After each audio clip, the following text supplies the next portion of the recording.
Welcome, in front of me is DELL XPS 13, and in this video I am going to tell you what to do if your device's display is frozen.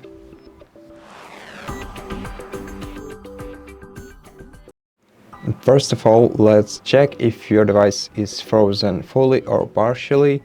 To do that, use a combination of Ctrl Alt and Delete keys. Press them simultaneously in order to open a screen like this. And if this screen opens, then it means that your device is partially frozen.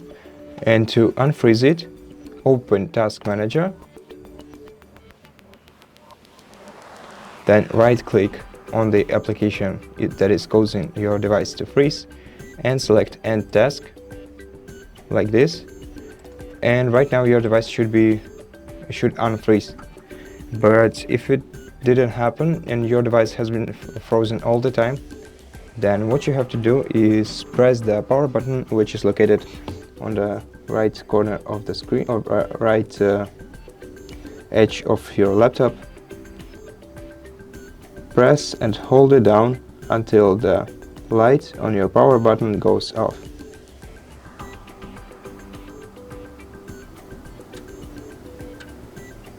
Like this.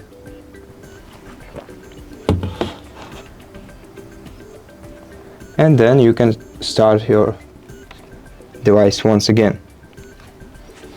But if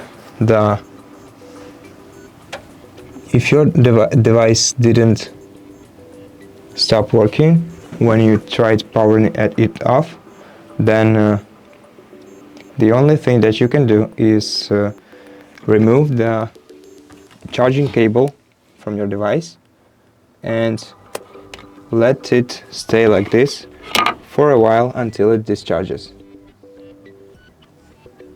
And after that, you'll